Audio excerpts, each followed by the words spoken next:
is Dalia Fodor, mortgage broker and founder of the Real Estate Buyers Academy. Today's videos, I'm going to talk about how to improve your credit score. Also, I wanted to start with a very important things people don't know. How does it work? The credit score.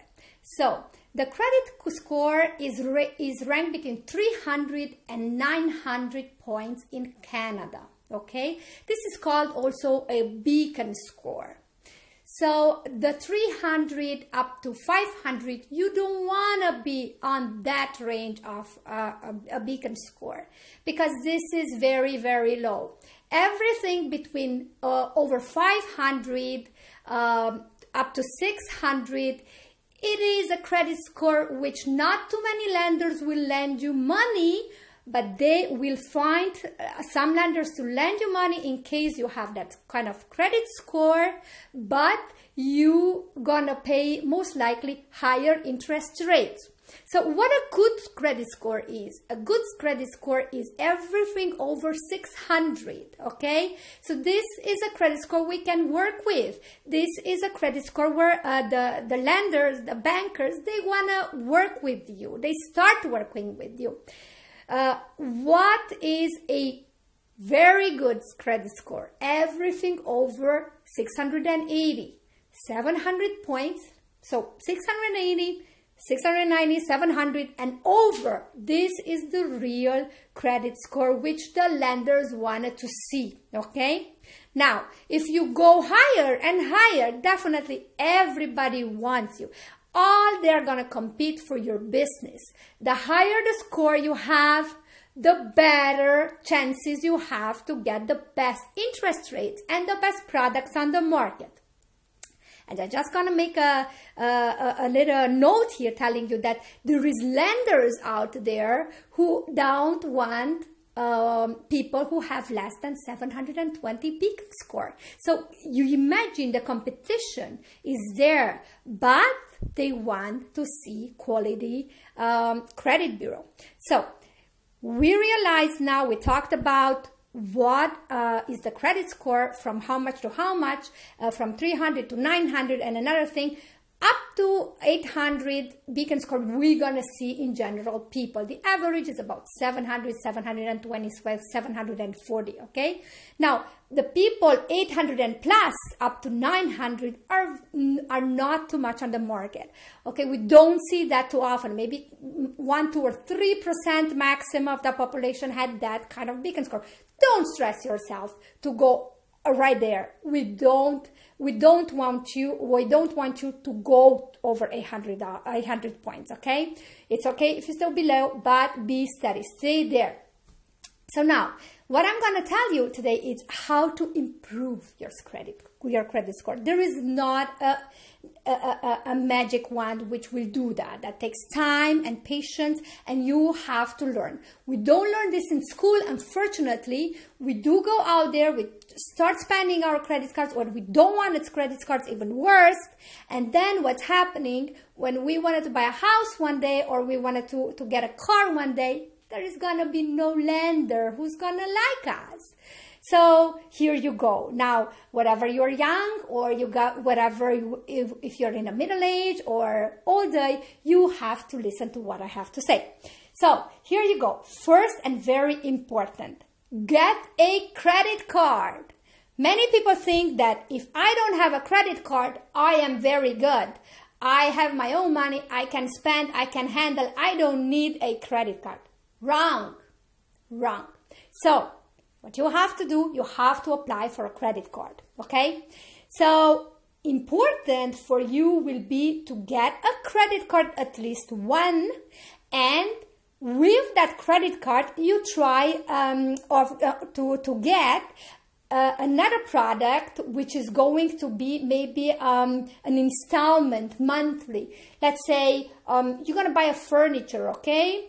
And you're going to be paying monthly a certain installment, or you go to credit card to a future shop and you're going to pay an installment, or you're going to get a car, okay?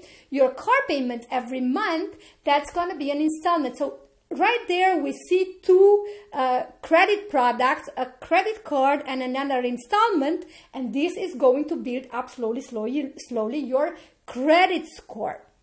The second important thing is use your cards wisely. And when I'm saying that is be aware. Many people are mistaking and they don't understand how they have to use wisely a credit card.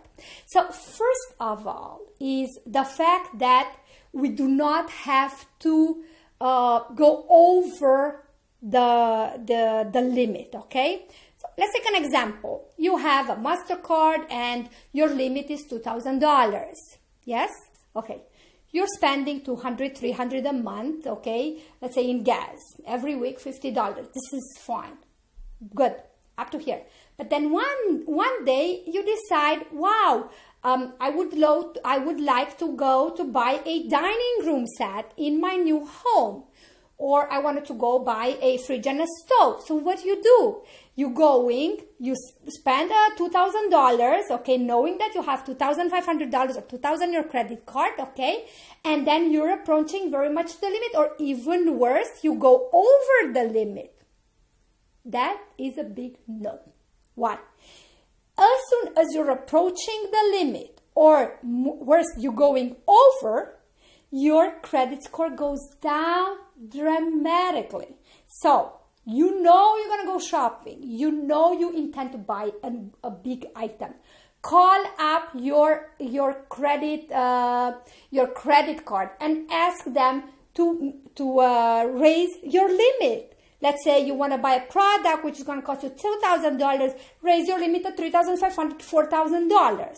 Now, what ideal is not to go up to more than 30% of the limit, okay? So what I'm saying is that you have $1,000 credit card and you go spend $300 on a credit card, that is okay. Even better, what credit cards and lender they wanted to see, that you're not going over 10%, like let's say you have $1,000, they don't want to see that you go over $100, okay? Now, another important thing is that you have to check your limits, okay? Please go to on your credit bureau, please go on Equifax website, you're gonna have it in the end of this video, and please go pay $24 a year and check your credit bureau, make a report every year. It is very important because we see fraud, because we see information which are not accurate, so then we call, we send them letters, and we change them, meaning you, not me. So you go on your credit bureau once a year, you check all the information, make sure that if you did an increase of limit of a credit card by phone with your credit card company, make sure that appears on your bureau as well. So that's why I'm saying sometimes it does not appear, they don't make the changes. So then if you buy the product which costing you $2,000, if you had the limit down, what happens is you're gonna have a lower credit score. The other important thing, and the last one I would say, is that you have to check your credit cards, okay? You check your credit cards and stay with not more than 3, okay?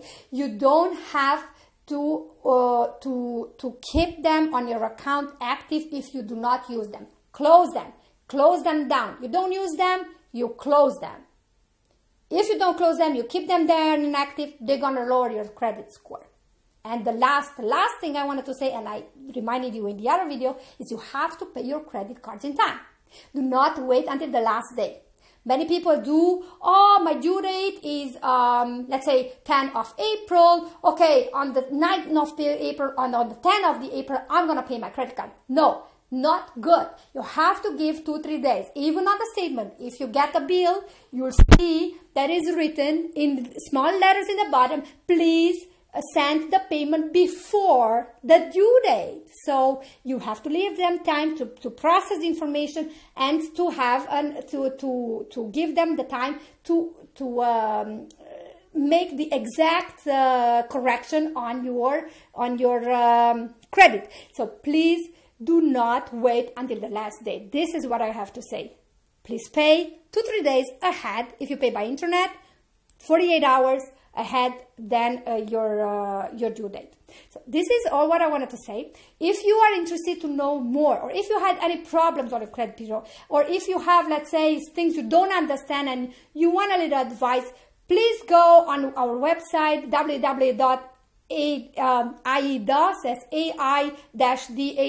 ai-da.ca, and drop us a line, send us an email, and we're going to answer you back. Okay? Thank you very much. See you next time. Goodbye.